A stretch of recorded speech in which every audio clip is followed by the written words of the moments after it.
안녕하세요. 슬기로운 슈방생활의 슈방입니다. 당뇨 이야기 첫 번째 시간인데요. 당뇨 이야기를 여러분들께 어떻게 전달할까 고민을 많이 했습니다.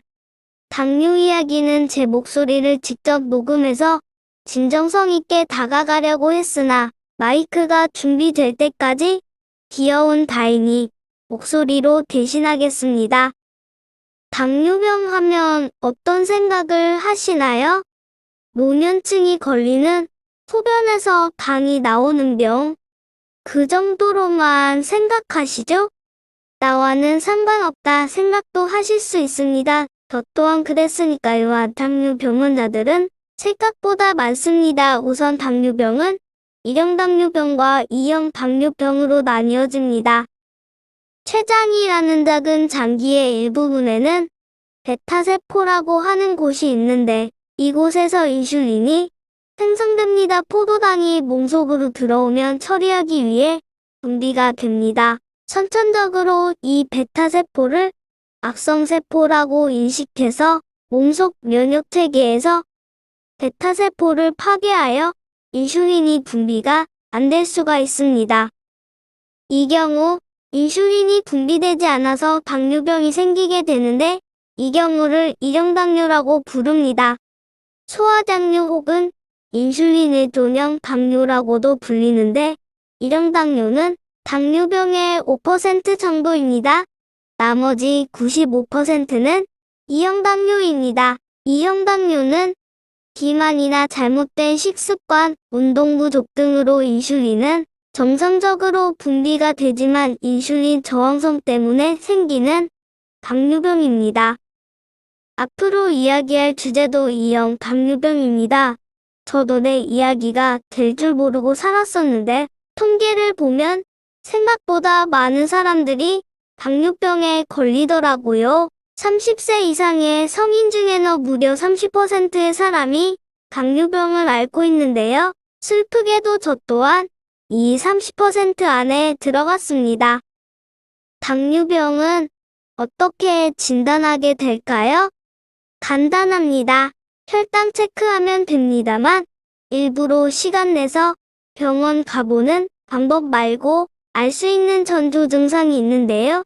가간, 다음, 간요 이 3다 현상이 대표적입니다. 갈증을 많이 느끼는 다갈, 갈증을 많이 느껴서 물을 많이 먹는 다음, 물을 많이 먹으니 소변도 많아지는 다뇨. 이것 말고도 극심한 피로감입니다.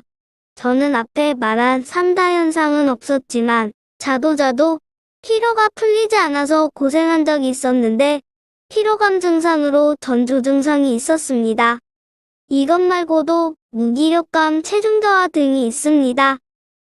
앞서 말한 전조 증상이 있으시다면 가까운 내과에 내원하셔야 합니다. 혹은 건강검진에서 공복 혈당 수치가 높으니 2차 검사를 받아보라고 하셔서 내과에 가실 텐데요. 내과에서는 당뇨 진단을 어떤 기준으로 내리게 될까요? 몇 가지가 있는데 공복 혈당 수치가 126 이상일 경우 당부화 검사라고 하는 검사를 통해 2시간 혈당이 200 이상일 경우 또 당화혈색소가 6.5 이상인 경우입니다.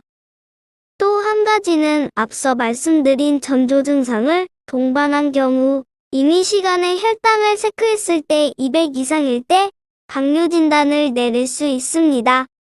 한번 당뇨에 진단이 되면 철저하게 관리를 해야 합니다. 소변에서 당이 나오는 게 무슨 문제인가요? 라고 하실 수도 있지만 단순히 그 정도로만 생각하는 간단한 병이 아닙니다. 당뇨는 머리부터 발끝까지 무서운 합병증을 동반하는 혈관병이기 때문인데요. 대표적인 증상으로는 뇌경색이 있고 눈에는 대표 실명질환인 당뇨병성 망막병증이 있습니다. 또한 심근경색과 협심증 당뇨병성 심병이심병은 신장에 이상이 생기는 병입니다. 또한 성기능 장애와 말초신경병증과 족부 병반이 있습니다. 말하기도 숨이 차네요. 이것 말고도 혈관에 이상이 생겨서 오는 질환의 대부분이 당뇨병이 원인인 경우가 많습니다. 이 합병증들은 당뇨가 심할수록 유병 기간이 길수록 증상이 나타나기 때문에 당뇨 초기 진단이 필요합니다. 절대 소변으로 당이 빠져나오는 병 이 정도로만 생각하고 방치하면 큰일 날 수 있는 병임을 명심하고 경각심을 가져야 합니다. 가족력 또한 당뇨의 발병과 매우 깊게 연관이 되어 있습니다. 통계에 따르면 부모 중에 한 명이 당뇨에 걸리신 경우 그 자녀가 당뇨일 확률이 25%가 되고 부모 2명이 당뇨인 경우에는 자녀가 당뇨일 확률이 40%나 된다고 합니다. 가족력이 있을 분들은 더욱더 철저한 검사와 관리를 하셔야 합니다. 이렇게 한번 당뇨 진단을 받게 되면 완치되는 경우는 거의 없고 관리를 하며 생활해야 합니다. 위드 코로나처럼 위드 당뇨 이런 느낌일까요? 저도 처음 당뇨 진단을 받았을 때는 공복 혈당이 400 가까이 되고 당화 혈색소도 11.3이라는 높은 수치가 나왔었습니다. 앞서 말한 당뇨 진단 기준의 훨씬 웃도는 수치이지요. 그래서 당뇨약과 인슐린 주사제를 처방받아왔습니다. 인슐린 주사제를 배에 놓는데 착잡한 심정이 많이 들었습니다. 저도 그랬지만 많은 분들이 인슐린 주사제를 놓으면 평생 죽을 때까지 주사 맞아야 한다 라고 하시는데 이것은 오해입니다. 처음 당뇨를 진단받으실 때 대부분의 분들이 심해진 상태로 진단을 받기 때문에 그 중에서 저처럼 많이 심한 분들에게 인슐린 주사제를 처방하는데요. 췌장이 무리를 해서 쉬게 해주는 개념이라고 합니다. 저 또한 인슐린을 4개월 후에 끊게 되었습니다. 지금은 경구혈당 강화제만 처방받아서 관리 중입니다. 위드 당뇨는 3가지 요법으로 관리합니다. 약물요법과 운동요법, 식이요법 이 3가지인데 제가 관리해보니까 식이요법이 가장 크게 혈당에 영향을 주더라고요. 어떤 음식을 먹느냐에 따라서 혈당 변화가 크더라고요. 앞으로 업로드할 주제이기도 합니다. 당뇨 이야기는 드릴 정보들이 너무 많습니다. C-펩타이드 수치나 GI 지수, 당뇨인에게 좋은 음식 같은 내용들은 차차 다음 시간에 업로드하겠습니다.